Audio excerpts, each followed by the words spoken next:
আসসালামু আলাইকুম ভাই ও বোনেরা, আপনারা সবাই কেমন আছেন? আশা করি ভালো আছেন। আমি ডাক্তার নাদিরা আক্তার, সৈয়দ হোমিও ফার্মেসির পক্ষ থেকে আপনাদের সবাইকে জানাই স্বাগতম।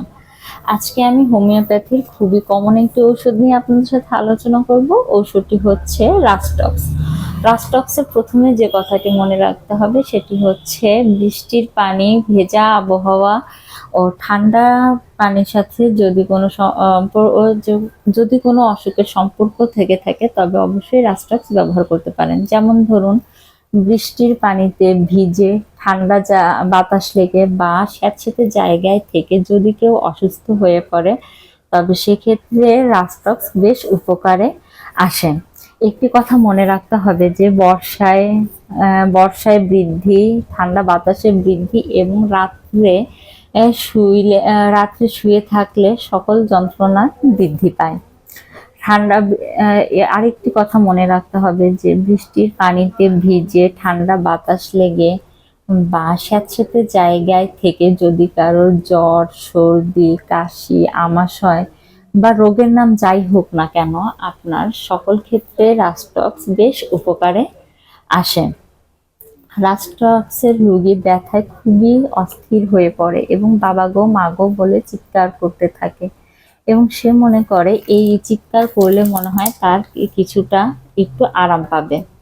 রাস্টক্সের রোগী এতটা অস্থির হয়ে পড়ে যে সবাইকে টিপে দেওয়ার জন্য বলতে থাকে এবং তার শরীরের বিভিন্ন জায়গায় কামড়ানি খোঁচানি ব্যথা অনুভব করে। রাস্টক্সের রোগী যতক্ষণ চলাফেরা করে ততক্ষণ সে ভালোই থাকে, কিন্তু যখনই বসে বা শুয়ে একটু বিশ্রাম নিতে চায় তখনই সে অস্থির হয়ে পড়ে। যা রাস্টক্সের রোগীর ব্যথায় বাতের ব্যথা হোক, আমবাত হোক বা ইনফ্লুয়েঞ্জা, যে কোনো ধরনের ব্যথাই হোক না কেন, টিপে দিলে যেমন সে শারীরিক আরাম পায় তেমনি বাবা গো মা গো বলে চিৎকার করলে মানসিক শান্তি পায়। রাস্টক্সের রোগীর আরেকটি গুরুত্বপূর্ণ কথা হচ্ছে অস্থিরতা এবং উত্তাপে উপশম। রাস্টক্সের রোগী যেমন অস্থিরতা এতক্ষণে আমরা অনেক আলোচনা করেছি, তেমনি এখন আলোচনা করব উত্তাপ বিষয়টি নিয়ে। রাস্টক্সের রোগী যেখানেই ব্যথা হোক না কেন, যদি সেখানে গরম সেঁক নেয় তখন সে বেশ আরাম পায়। বাতের ব্যথা হোক বা কার্বকঙ্কালে যন্ত্রণা হোক বা যে কোনো ধরনের ব্যথাযুক্ত জায়গায় যদি তারা এই গরম সেকটি নেয় তখন তারা খুবই ভালো আরাম পায়। রাস্টক্সের রোগী সবসময়ই নিজেকে খুব ভারী কাপড় দিয়ে জড়িয়ে রাখতে পছন্দ করে। ঠান্ডা বাতাস তাদের মোটেও সহ্য হয় না। তারা গরম ঘরে থাকতে পছন্দ করে, গরম খাবার খেতে পছন্দ করে। এমনকি আপনার ঠান্ডার সময় কাঁথার ভেতর থেকে যদি হাত পা সামান্য বের হয়ে যায় তবুও তারা অস্থির হয়ে পড়ে।